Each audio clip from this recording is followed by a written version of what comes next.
Everyone. I'm honored to be here with you today and Vice President Harris. I'm Vincent Evans from the Vice President's Office of Public Engagement. We are very glad to have this opportunity to talk about such an important priority for the Biden-Harris administration, and that is addressing high-speed internet, and to hear about how internet access is affecting Americans across the country in their daily lives, education, and work. We're here today because the Vice President wanted to speak directly with, but more importantly, hear directly from you, who have personally been experienced the challenges and opportunities around this important issue, and who are dedicated to elevating this important conversation through community education, research, and advocacy. So with that, I'm pleased to introduce to you the Vice President of the United States, Kamala Harris. Thank you. Thank you, Vincent. Hi, everyone. I'm looking at you on a screen, but I'll look at you here. But I'm really looking forward to our conversation. And I want to thank you all for taking time out of your busy lives to join us for this conversation. It is truly an honor to welcome all of you.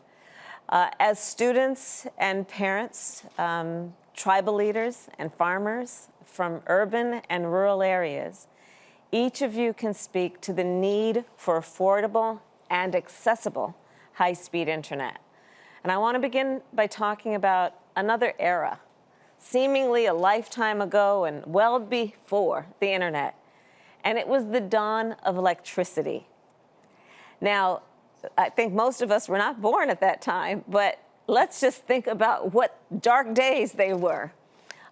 When many Americans were left out, they were literally left in the dark because they didn't have access to electricity, which, of course, is so essential, as we all now know, to almost everything we must do to be productive. So understanding that, in 1935, President Franklin Roosevelt created the Rural Electrification Administration. And the following year, he signed the Rural Electrification Act into law. And so what happened was that we decided, and he decided, at the federal level, where we have the best capacity to do work that requires scale across our country, what he did and what they then did was to send crews to rural communities, helping to wire farms and homes with electricity. So literally, government lit up America. Today, I believe we must act again and act in that way, understanding our capacity and our responsibility to connect America and to allow all Americans to have access to those basic needs that allow them to raise their families, allow them to educate their families, to do their work. And in the 21st century, broadband is critical to all of that, and broadband is critical infrastructure, therefore. Because just think about the pandemic, how families attended to their needs, attending school online, running their businesses online, going to the doctor online, working from home online. And also think about how many could not do any of that and missed out on these critical lifelines because they didn't have access to high-speed internet. And think about it in the context of, as we move forward, where telemedicine, and we're going to talk about that today, will continue to allow Americans who live far away from a doctor or a mental health provider to receive high-quality care. Think about it in terms of the remote work that we now know can happen and will continue to allow companies in the United States to find talent outside of urban centers. You know, I've spent a lot of time in rural America. One of the things that especially the grandparents will talk about are how their children have to leave because there's no work where they live in rural parts of America. And so they have to leave the place they grew up, the place where they want their children to know their grandparents, because they're trying to find work. Well, telework is one of the solutions to that. Let's think about small businesses and how they rely, and we have learned in the pandemic, will rely on access to high-speed internet to be able to talk to their customers, to move their products, and to tap into new markets online. So for every American to share in that opportunity, we have got to remove the barriers. And in particular, I think there are three. But we have to remove these barriers so we can take high-speed internet nationwide. So first, let's talk about what we need to do to remove the barriers to access. 42 million Americans live in areas without reliable broadband. 1 in 3 Americans who live in rural areas and tribal lands do not have access to broadband. And we know that these Americans are not alone. As we will hear today, families in cities also lack access to high-speed internet. Second, one of the barriers we need to address is the issue of affordability. Over 65 million Americans live in areas with only one high-speed internet provider. So that means what? No competition. More than 200 million live in areas with only 1 or 2 providers. This lack of competition drives up prices because if the provider doesn't have to compete with somebody else, right, they've got basically a corner on the market. We need to deal with that competition. The third barrier is equity, and the disparities are clear. Fewer Black and brown Americans use home broadband than white Americans. And those Americans who earn less than $30,000 a year are less likely to have high-speed internet at home. So we're talking about racial disparities. We're talking about income disparities. And why does that matter? Well, because it leads to other disparities. Because when people are cut off from high-speed internet, they are also being cut off from opportunity. So the president and I have a plan, and it is called the American Jobs Plan, that would expand affordable and accessible. These two things go hand in hand, affordability and accessibility. And we would expand both for high-speed internet to every American household. Our plan would build broadband infrastructure, like laying fiber optic cables, to reach 100% of our population. We would increase competition to reduce costs. And we would ensure that every American, no matter where they live, no matter how much they have in terms of income, and therefore how much they can afford to pay, would be able to access high-speed internet at home. And as we connect America, we will create both good jobs and economic opportunity. We will help our students succeed. We will help our small businesses succeed. And we will help our nation compete. And I'm just going to end with one quick story. So last month I was in New Hampshire, and I visited the New Hampshire Electric Co-op. So it's a rural electric co-op, and it was started by farmers back in connection with that in the 1930s, the Rural Electrification Act. And it brought electricity to the rural areas in that state. So I went to visit with them because, of course, they're very proud about what they did way back in the day to make sure all of rural America in that region had access to electricity. And guess what they're doing now? Fast forward 90 years, and that same co-op, in the midst of COVID, laid 100 miles of broadband lines in just 100 days. So they're almost literally using the foundation that they built on electrification to create access to high-speed internet. And I believe we can do this kind of work across our country. I know we can get it done. And we're going to hear stories from each of you about your ingenuity and how you've been innovative in times of stress, in times of need, and how we can be inspired by your work to see what we are capable of at a nationwide scale. And I'm very proud to lead our administration's effort to get this done, and I look forward to hearing from all of you today. So again, thank you for your time, and let's start our discussion. And Vincent, I'm going to turn it back over to you. Thank you, Madam Vice President. And with that, we will begin our discussion. I'm very pleased to introduce our very first guest, Reverend Joan Ross. Reverend Ross is the Operating Director of the North End Woodward Community Coalition in Detroit, Michigan. Reverend Ross. Thank you. Good afternoon, Vice President Harris, and thank you for inviting me to this conversation today. Good afternoon. North End Woodward Community Coalition is a Detroit-based social justice community development organization working to build power by focusing on equitable systems change. We establish opportunities that improve the quality of life for our community and which create workforce development opportunities, with the goal of community retaining ownership of the projects in North End, Highland Park, and Hamtramck, Michigan. We serve as an anchor organization in the Equitable Internet Initiative, which began in 2016 as a collaborative partnership between the Detroit Community Technology Project and 3 anchor organizations in the community: Boulevard Harambe, Grace in Action, and us. Our goal is to increase internet access in the 3 underserved neighborhoods of Detroit. As you know, Detroit is historically underserved in high-speed internet.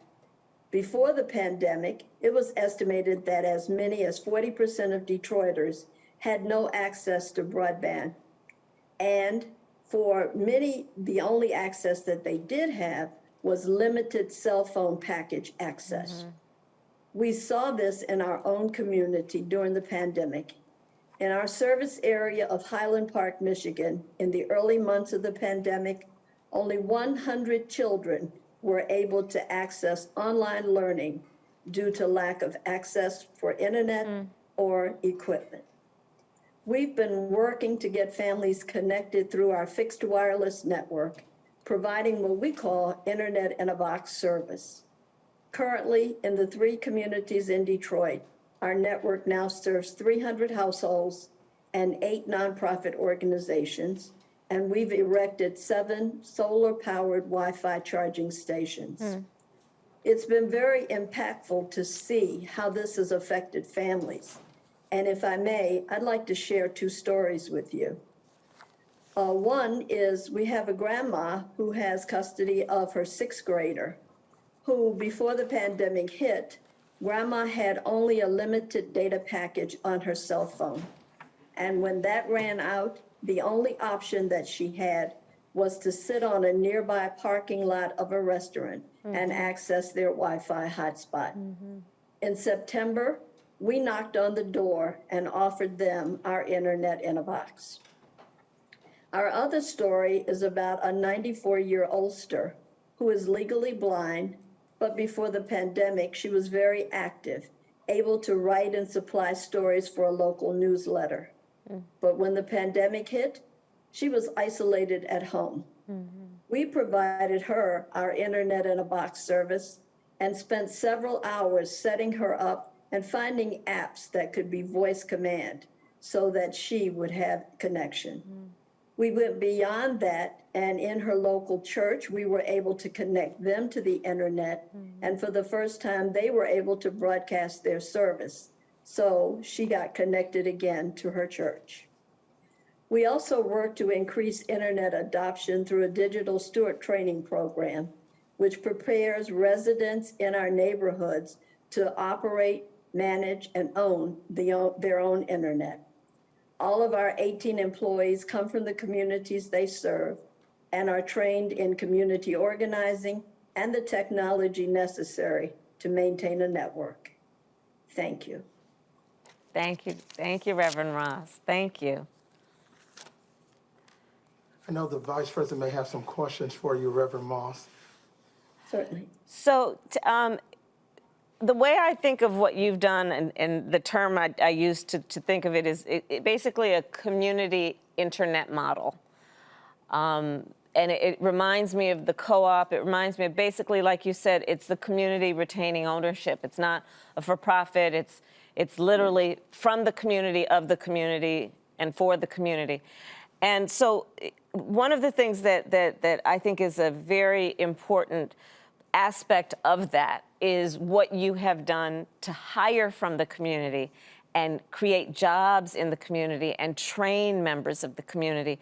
So I know you employ 18 people, I believe, from the community, and you have provided to a larger group of the community devices and classes. Can you talk a little bit about that part of the work that you are doing, which is in addition to getting people access and making it affordable, what you're doing in terms of workforce, what you're doing in terms of the devices piece, and then teaching people computer literacy? Okay, so the first thing we did in the early months of the pandemic is collect as many donated pieces of equipment as we could find, old Right. computers. And then brought in and taught them how to refurbish the computers so that we could pack our internet in the box. The internet in a box color codes everything, all of the cable, everything you need for internet is contained in the box. A mouse pad, every cable, every connection, and they're all color coded. So we could set a box on your porch and then you could install the inside while our guys installed the outside. So the first thing to get access, we had to have equipment, and we tried to use what's already on the planet versus a lot of new stuff. So that took a couple of months to just collect refurbished equipment that we could refurbish. As far as the Digital Steward Program, we do employ 18 people from the community, and we do pay a living wage. We put them through an 8-week training program. We like them living in the community that they serve because then it becomes very personal to them that their neighbor is without internet, that the grandma that they saw in the grocery store doesn't have an app on her phone. Yeah. And we get called for more than just computers. Of course, they call us for every app there is. So the idea is this connection of community taking care of each other. Yeah. When we talk about the stories that I shared, those are stories that have a personal relation to us that an ISP, a big company, wouldn't care whether she had apps on her computer for a Right. legally blind person. Once they provided the service, they thought they would think their job is over. Right. But the Digital Steward Program, because that's our families, that's our community, they build a stronger care and concern into maintaining and keeping our network. And we do have 24-hour maintenance. So for 24 hours, they're up watching our network to make sure it doesn't go down. Wow. Okay, we need to scale up what you're doing. That is so impressive. And you're right. It's what a beautiful model of having community take care of each other in a way that satisfies all of those needs. Thank you. Thank you. Thank you. Thank you. Madam Vice President. Thank you. Thank you, Reverend Ross. I want to now introduce Amanda Schermerhorn. Amanda is a federal legislative advocacy fellow with Lead Minnesota. She is a recent graduate of Minnesota State Community and Technical College, and she is a mother of 4. Amanda, why don't you tell us your story? Hello, thank you, Madam Vice President, for having us all today. It's really an honor. Thank you. My name is Amanda Schermerhorn. I majored in political science at M State in Detroit Lakes, Minnesota, and I am attending Minnesota State University Moorhead this fall to further my education. I'm a wife and mother of 4. Our oldest 2 are twins, Ella and Travis. They're 14. Silas is 11. Little Richard is 7. He has level 3 autism and is, for the most part, nonverbal. So in 2019, nearly 15 years after my last semester of high school, I felt the time had come for me to pursue my dreams of becoming a civil rights attorney. I've always wanted to follow in the footsteps of RBG. I've always wanted to use my voice to speak up for those who may not have the privilege to speak for themselves. So I enrolled in an online paralegal course at our local community college, and I really enjoyed my first semester back. I switched to political science, shortly after the pandemic began. With all of the classes moving to being virtual, that was something that I was able to do. And I figured it was a good choice to better educate myself on the legislative process before going on to law school. So with everything being virtual, as I said, I was able to join our campus student government. I served as vice president of our campus. Through my SGA, I was introduced to Lead MN, a student-led organization representing 180,000 plus 2-year college students in Minnesota. I've Wow. had the honor, yeah, there's a lot of us. I have had the honor of being a legislative advocacy intern with Lead MN since November. I helped schedule hundreds and hundreds of meetings with our state lawmakers, and we worked really hard to elevate the voices of our students at our state advocacy day event. The people I work with are impressive, diverse, and inspirational, to say the least. Through Lead MN, I was able to become a student fellow with the National College Attainment Network. We had a really successful double Pell campaign that we did. Being able to share with our stories with people on the Hill was an amazing experience for myself and for our fellow students, of course. However, none of this would have been possible, without technology. Yeah. So Lead MN's office is actually located in St. Paul. So that's over 4 hours south from my home, and that's on a good traffic day. So they have graciously offered to allow me to continue working virtually despite our restrictions being lifted. I have accepted a fellowship to take our state advocacy work to a federal level. So this would have never happened had it not been for technology. Of course, being a student parent with school-age children, it's a delicate balancing act. Before the pandemic, I found myself staying up until midnight to meet deadlines. Over the past year, it was not uncommon for me to wake up before 4 a.m. to ensure I had my classwork done before I would have to wake up my children to help them with theirs. Not only was I their tutor, I was a physical therapist, a speech therapist, and an occupational therapist as well. Many of those services my youngest receives at school, so of course those were cut off at the time. I found myself hiding in my car on my mobile hotspot often, trying to do my work while my kids were on their Zoom classes, or even in the parking lot of my closed college campus. We extended Wi-Fi to the parking lot for those that may not have had internet at home at the time. And the CARES Act grant allowed me to receive a new laptop. My last one was over 4 years old, so it was getting a little slow. So K through 12 students at that time didn't have the options, and I know some classes already shared devices at our schools. You know, our rural location means we don't have access to broadband. We don't have fiber optic cables running to our home. They run under the road near our home, but that's nearly 2 football fields away. It would cost us thousands, and we're renters, so it's just not something that we can do. However, our family persisted.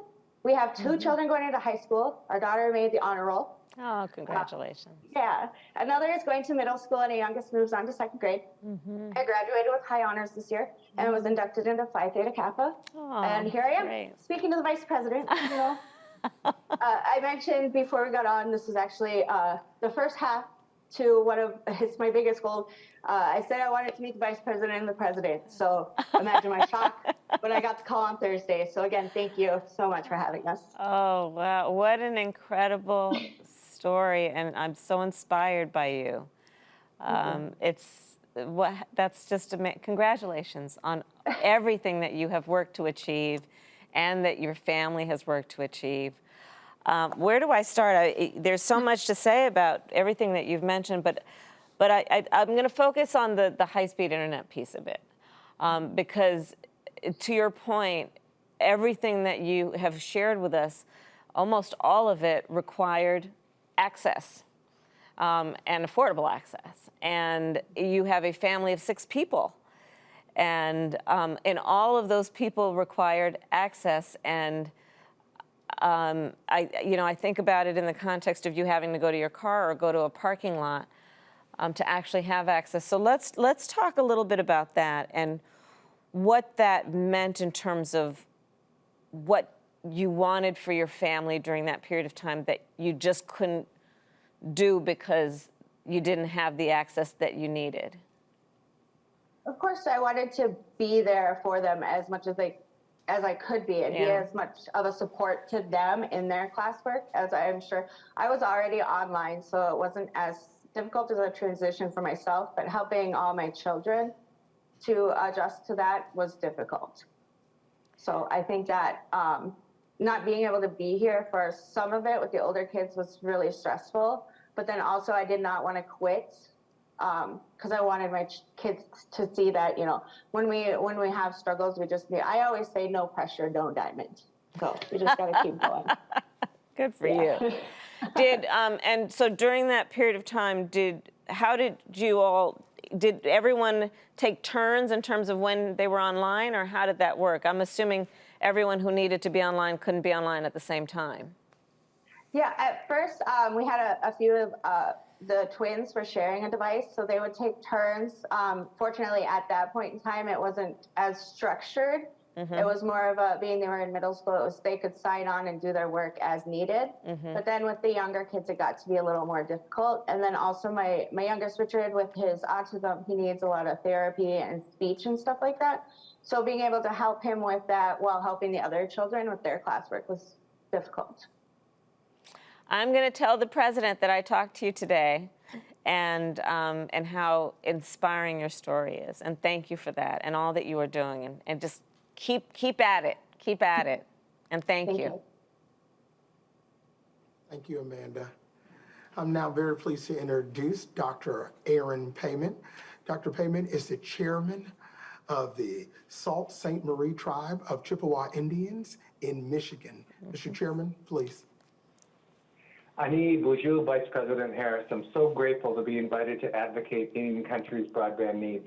I appreciate tribal engagement as a matter of equity to redress the impact of federal Indian policy on outcomes as demonstrated in the U.S. Commission on Civil Rights Broken Promises report, but also as a reminder of the treaty and trust obligations for health, education, and social welfare, which tribes prepaid with over 500 million acres of land. As a result, tribes have checkerboard reservations across rural internet deserts.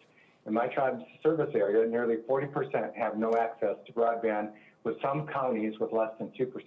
Reliability is a continuing issue, especially during peak times, which leaves tribes behind in terms of health, education, social welfare, and economic development. According to the 2019 FCC report, those on tribal lands are nearly 4.5 times as likely to lack broadband internet access. Next, let me address the need for telemedicine and telebehavioral health as they depend on reliable broadband access. For example, we had a critical need for enhanced telemedicine to support biometric checks for diabetics during the shutdown of our health center. While the pandemic forged new pathways for using technology and providing real-time biofeedback, optimization requires reliable broadband infrastructure. Regarding behavioral health, the need for virtual therapeutic connections became obvious during the pandemic, especially with an enduring opiate crisis. My niece, for example, is flying under the radar with her opiate addiction. Reliable therapeutic access is dependent on reliable internet access. As a high school dropout who went on to earn a doctorate in education, I have to comment regarding education equity. With the digital divide, whole populations of students are disadvantaged. Our first Americans continue to have the worst educational outcomes. The pandemic has left all schools with the challenge of still having to meet assessment benchmarks. Remedial diagnostics and response to intervention are needed. High-speed internet for supplemental instruction is essential to catch up. Please include these in any infrastructure package discussions or negotiations. And so again, thank you, Vice President, for the honor of presenting to you today, and I hope you have an exciting question. Well, thank you, Chairperson. It's good to see you again. And you know, I cannot reiterate enough the importance of our government-to-government relationship. You talked about the patchwork, and can you just talk a little bit more? I thought what you said about basically reliable, if we don't have reliable access, we can't have reliable services, is essentially what I hear you saying, right? In terms of having access, making sure that it is consistent so that people can get the basic needs, like the needs of your niece, in terms of telemedicine that may be about substance, it may be about mental health, diabetes. Can you talk a little bit about how it has been working for you in terms of the patchwork and what has not happened as a result of that? Like what do we need to fix? Absolutely. So my tribe has an MOU with the VA to be able to also reach out to our veterans. Native people serve at the highest rate in our armed services of any racial ethnic population. And so we were already moving in the direction of bringing healthcare to people rather than waiting to have them come to us. So we were already making those strides for telemedicine, and the new area was telebehavioral health, especially with the opiate crisis. And unfortunately, with the pandemic, we weren't able to see people on a face-to-face basis. And there was a lag in getting this new level of service, this new approach to bringing services to people. And then in a rural community, very rural community. All of the Upper Peninsula of Michigan and this much of the Lower Peninsula is one congressional district. So we're very rural, and access to internet is very limited. And so for us to continue to move in that direction, to bring services to people, to meet them where their needs are, rather than having them have to come to us, we have to really build that infrastructure for broadband, and also not be so dependent. I loved what you said about the competitiveness, so that we don't have a monopoly, and that we actually facilitate that competitiveness that will drive prices down. So That's right. Also, you know, we have in the, there's work that we need to do also around, as we were saying actually with Reverend Ross earlier, about not only access and affordability, but the digital literacy piece of it, teaching people how to use the internet in a way that is helpful to them. When she was talking about having the elders, getting them access to apps that help them live with a higher quality of life. Do you have thoughts about that as it relates to Indian country? I do, because I will tell you, and I'm not even going to just say the elders, but before the pandemic, I'd never done a Zoom call. And remembering to get off of mute is a thing. Yeah. And so, yes, I think that, you know, the pandemic has enhanced our reliance on technology. And so now we have to be able to depend on that technology. And I think that I don't want to go backwards. You know, we can reach people like never before. So when we are able to come face to face and back to our powwows and our get-togethers and our travel summit that we're looking forward to with you guys in December, I don't want to go backwards. And it does necessitate us to do that remediation, to be able to say it's not that scary, it's really easy to use, and we can connect like never before. And we're excited about that. And also, I just want to say we are so proud of you. I haven't seen you since the election, and Indian country is 100% behind you. Thank you. Thank you. Thank you. Thank you for all your work. Thank you. Let's turn now to Dr. William Gonzalez. He's a primary care physician and an assistant professor at the University of Central Florida College of Medicine in the great state of Florida. Dr. Gonzalez? Sorry, I need to unmute, of course. Madam Vice President, it's such an honor to be able to share my experience with you. Thank you very much. Thank you. There's so much I want to say. You know, last year was tremendous, but I want to start by saying that as our country, healthcare services go virtual via telemedicine, those individuals and those communities that lack access to adequate broadband infrastructure and adequate internet connection will continue to suffer discrimination because of the digital divide, as we saw last year. I'm a husband, I'm a father of 3 children, and I know how important it is to be able to take care of the family, of my family, especially when it comes to healthcare issues. Professionally, I'm a board-certified family medicine physician, and I practice primary care via telemedicine, which is the delivery of healthcare services remotely via information and communication technologies. Very telling, the COVID-19 public health emergency last year demonstrated the importance of telemedicine and telehealth to our healthcare system. In the Journal of Health Affairs, an article showed that up to 30.1% of all healthcare visits last year, especially during January to June, 30.1% of all visits were completed via telemedicine. And the CDC says that this was a 154% increase in all telehealth and telemedicine visits as compared to the same period in 2019. That's significant. You know, it worked. People needed it. Sick Americans were able to access healthcare because of telemedicine. And you know, telehealth and telemedicine is important because it increases access to healthcare services, especially to rural and underserved regions of this country. They're really needed for the same reasons you mentioned. You know, physician maldistribution. You know, most physicians, including myself, practice in urban centers. So rural areas, underserved communities lack local healthcare providers. So telemedicine helps to bring virtually these professionals. However, there are many barriers to the success of telehealth and telemedicine, including interstate medical licensing. That's a big problem. Reimbursement for telehealth services. And last but not least, and I think most importantly, is the issue at hand, is access to broadband infrastructure and access to high-speed internet. If we don't have a good internet connection, we can't have good healthcare services via telehealth. Let me tell you, I live in Orlando, Florida, but you might be surprised. All of my patients, all of my clients live in Missouri.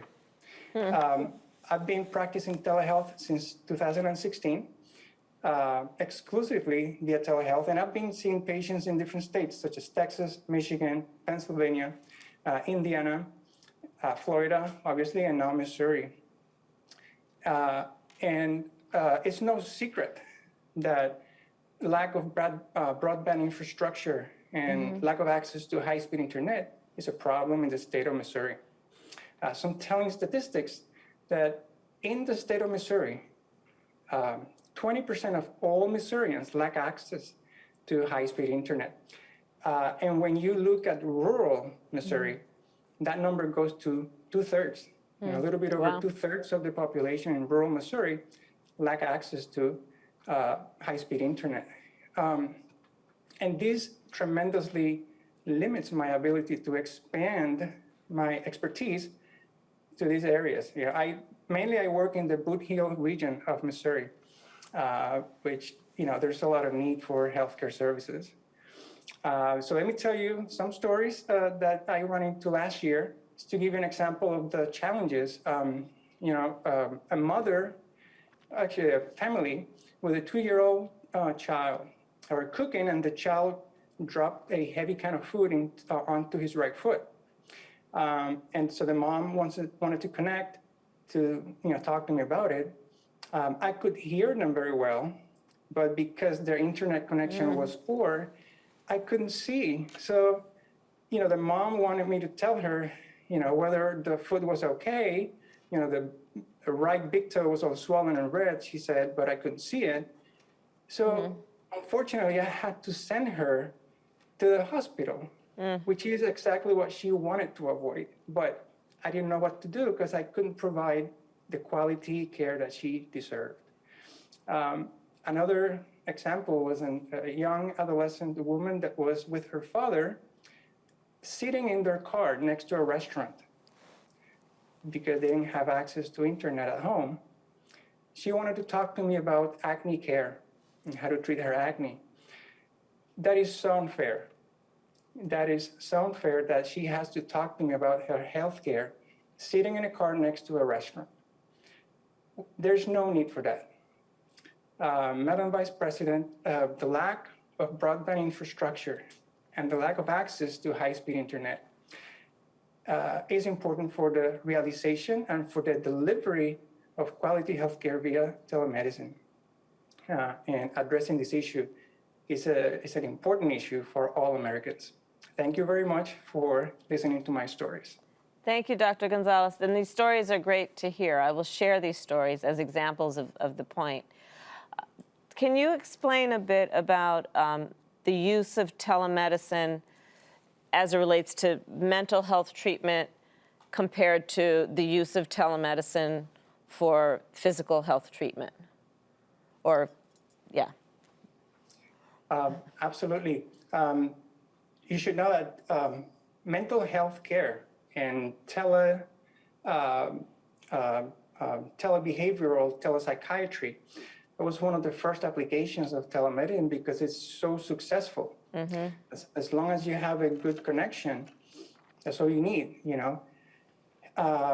So it's really, really important that mental health and behavioral health patients have access to telemedicine. For example, here in Florida, I work for a provider called Empower Florida. They are the largest mental health providers in the state of Florida using telemedicine, and they've been doing this since 2012.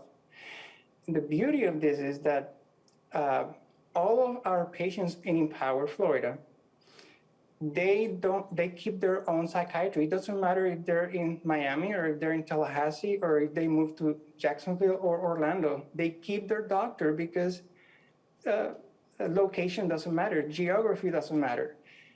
That's the beauty of telemedicine, especially for mental health patients.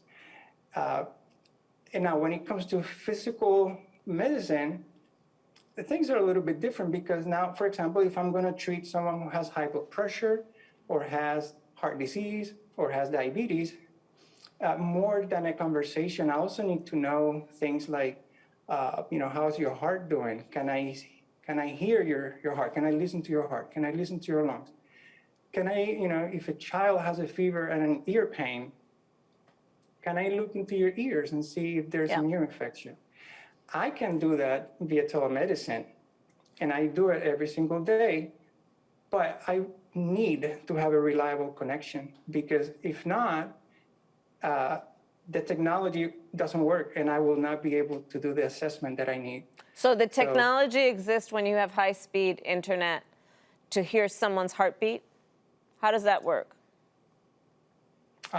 Very simple. So the same stethoscope that I use in the office, and I place on my client's chest to listen to the heart and their lungs. Those same stethoscopes come now in a digital version, which can be connected via Bluetooth or directly via USB to any computer. And that sound can be transmitted digitally over the internet to a doctor, across the country. And it's as good as in terms of the sound and the quality. And then back to mental health, one last question. I'm under the understanding and belief that people are more likely to seek mental health treatment if they don't have to physically go to a therapist or a psychologist or a psychiatrist's office. Does evidence support that belief? Yes, absolutely. So many articles and reviews have been done specifically on that issue. Mm-hmm. Much of mental health in this country has to do with stress, anxiety, and trauma. Yeah. And many of these patients that suffer from these illnesses, they feel safe at home. Yeah. They feel safe within their environment. So when they're forced to leave and go to places and meet new people and retell their story or relive those experiences or traumas that they had, they choose not to. They say, I'm just going to avoid that. But there is something about being at home or being in your safe, comfortable space, and then just clicking your mouse or clicking your computer and just meeting someone, across the state or across the country and talk to them about your issues while you're at the safety of your home. So absolutely, most reviews and studies done about this show exactly that mental health and behavioral health patients are more likely to follow up and continue healthcare if the services are able to be provided via telemedicine. Thank you, Dr. Gonzalez. Thank you very much. My pleasure. Thank you. We now turn to Kimberly Vasquez. Kimberly is a high school senior at Baltimore City College, and she is one of the lead organizers for a student-led organization called Students Organizing a Multicultural and Open Society. Somos. Yes. I read about your work. Hi. Oh, that's so amazing. Well, good afternoon. Thank you for this opportunity to speak with you. As Mr. Evans said, I am Kimberly Vasquez. I use she, her pronouns. And Somos is made up of most hardworking immigrants and children of immigrants. And personally, as a student who heavily relies on Comcast Internet Essentials program, which is a $995 plan for low-income families, it's a constant battle for me and my younger sisters to enter and stay connected to our classes. Like this call right now and so many others, I depend on my phone and cellular data so that my sisters and I can have faster speeds and get kicked off of our classes less. Many mornings throughout this pandemic, my family and I had to decide who got priority to use the internet. Was it going to be me and my sister's education, or was it going to be my parents' work that puts food on the table? And I hope this gives you perspective on a day in the life of students across the country and the importance of adopting functional high-speed internet. But when it comes to closing the digital divide, adoption is often overlooked. You could have an exceptional program like the emergency broadband benefit, but if people aren't using it or know how to, or even know it exists, it essentially becomes useless. In Baltimore, we the youth have taken the lead in digital equity. And first, we won $3 million in city funding for computers and hotspots for students. Then we successfully pushed Comcast to double their internet essential speeds for low-income customers. Now, alongside a coalition of advocates, we're encouraging Baltimore officials to invest $1 million from the American Rescue Plan towards creating a sustainable youth jobs program of digital navigators. This program would connect youth to technology and further develop their digital literacy skills. Just as my peers already help their families, they would guide residents of all ages on how to effectively adopt technology and internet benefits. This would bring youth voice to the table and provide a pathway for marginalized students to high-quality jobs. Madam Vice President, you've talked about how important school busing was when you were a student. Like those buses, we need high-speed internet to exercise our own constitutional right to a quality education. This is a critical civil rights issue of the 21st century. Somos believes we need these youth jobs, not just in Baltimore, but nationwide. Similar to programs like AmeriCorps and the Peace Corps, we need a DigiCorps, a national youth jobs program that solves issues of digital illiteracy and access across all our communities. This adoption strategy would dramatically increase how many community members will actually take advantage of the emergency broadband benefit and other services. This program would help with COVID response, the economy, and racial justice, 3 out of the 4 core values your administration holds. Also, the emergency broadband benefit needs to be extended beyond the pandemic. Just like Medicaid for healthcare and SNAP benefits for food access, we deserve reliable access to quality functional internet. And finally, we can't solve the digital divide by giving more money to the corporations who helped create it. As your administration works on the American Jobs Plan, please keep the sections that protect the ability of cities and states to build public internet. Thank you. Brava. Well done. So let's talk a little bit about, you covered a lot, and I was frantically taking notes as you spoke. Students, what makes, I don't want to always, I think your point about adoption is a very critical one. And so I don't want to assume that a certain age cohort just automatically gets it in terms of how to get online, how to maximize resources online. Tell me how you're thinking about that piece of it. Yeah, so I think training these individuals would be critical. So we're not just helping youth, but as well, they would be helping other people. And I think that's the beauty of it. I think we need to look at our young people as resources in solving this issue. And as well, if I might add, I think they should be, if a program like this, they should be paid $15 an hour minimum. Mm-hmm. A lot of the youth that I'm friends with, they provide and support the financial needs of their families, paying bills, groceries, medical attention, and other needs. And as well as college costs continue to rise, we need to save for college. Mm-hmm. And also ensuring that our undocumented students can access job opportunities, since they're fairly often behind. But I think it's a brilliant idea, and I think in doing this, we are going to connect more families to the services that they need, since everything's going virtual. And just, if you had to guess, what percentage of students that you know or that you are going to school with have a computer or a desktop as opposed to a cell phone? My school, Baltimore City College High School, we are like 80% Black. And so in my classes, I see a lot of the times that a lot of the students, usually Black and brown students, have their cameras off. And for me, that's the same thing, because if I don't have it off, then the audio cuts out and I just have a lot of complications. So I would say, well, in Baltimore, 40.7% of households have no broadband internet access. And so when we were looking at by race, really 1 out of every 2 Black and Latinx kids could not access their online education. And, you know, my story isn't unique. That's the big point. I just had a platform to put it on there. So, yeah. But how about laptops and desktops? Do you have a sense of what percentage of the high school students in Baltimore have laptops or desktops?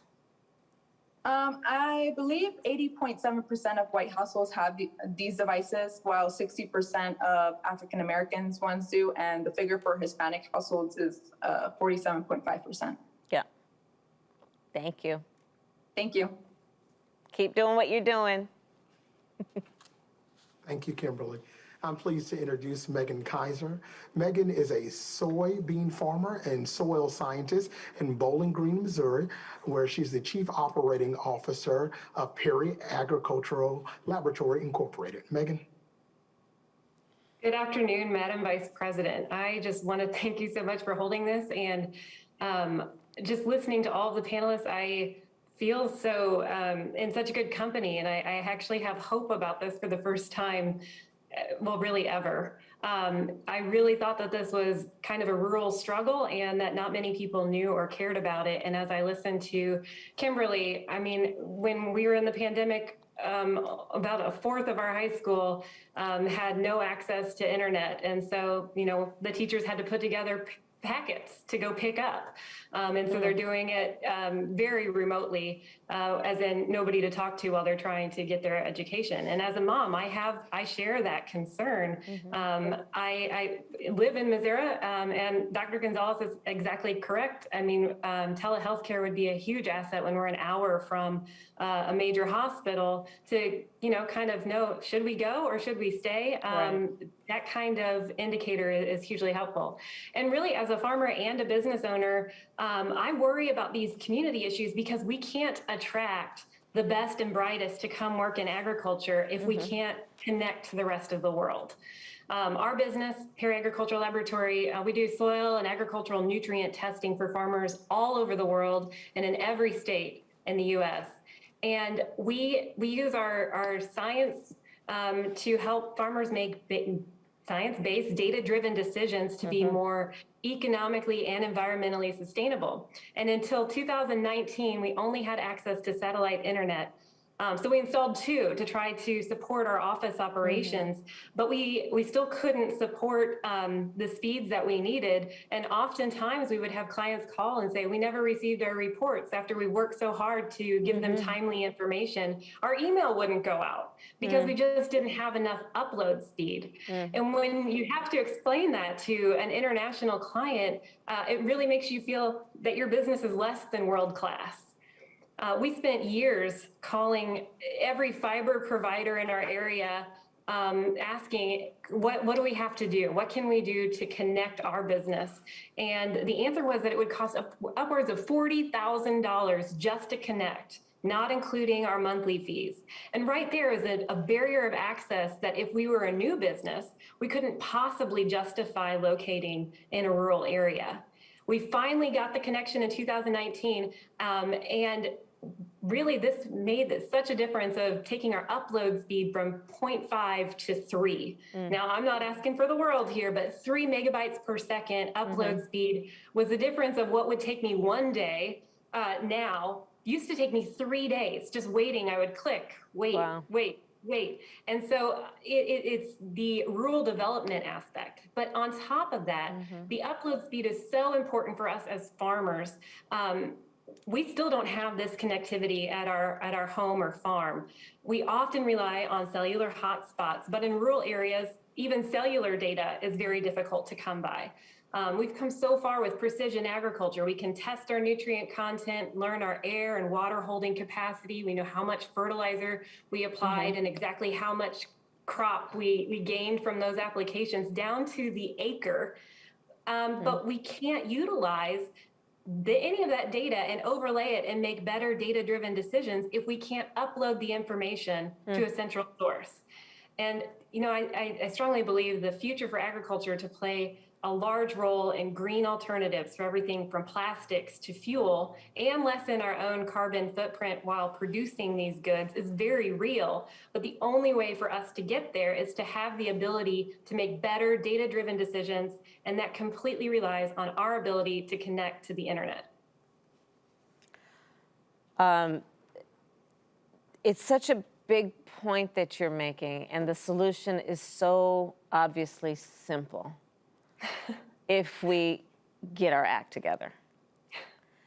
Really, you know, the scientists, the farmers, you guys are doing the hard work of coming up with all of these innovative practices, right? Around figuring out, you know, water and how much and when, and predicting and projecting and doing it in a way that is just smart and efficient and effective. And you can't even upload the information to do anything with it. And so the solution is so simple and in that way profound. And I wonder if you can just share a bit about what it has meant to rural farmers in terms of their ability to stay in business, their productivity, without access to high-speed internet. What does it mean? What does it mean to them and to their livelihood and to, you know, to the American farmer? What does this mean? Well, my dad always said, if you can't measure it, you can't manage it. If you don't know what you're working with, we have tight margins. You know, we are in large case a commodity business in all of agriculture. And if we can't look at down to the T of exactly what we're putting in, what we're getting out, we can't survive. We can't be financially sustainable. But now we're looking at it in an even greater role in that the more that we are able to do with less, we're feeding people, we're clothing people, we're fueling people, and we're replacing products that are not as sustainable. You know, with the soybean oil that comes from my farm, I can make biodiesel, I can make plastics. These are things that are better for the earth. Yeah.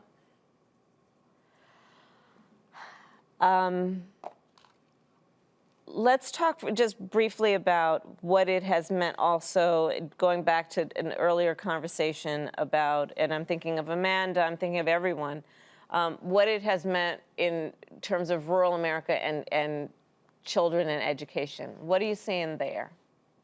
Oh my gosh. Well, I have a 6-year-old and a 9-month-old. And I mean, the first thing I think of is my baby monitor needs Wi-Fi access. Do you know how scary it is for your baby monitor to go out, you know, as a young mother? So that's like the first, you know, thing.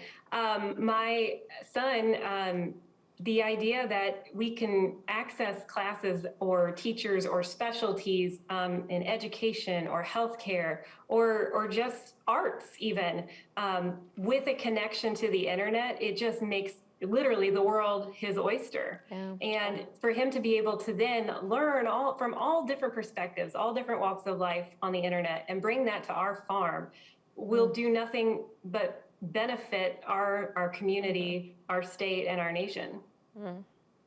Thank you, Megan. Thank you, thank you, thank you. This is such an important perspective. Thank you.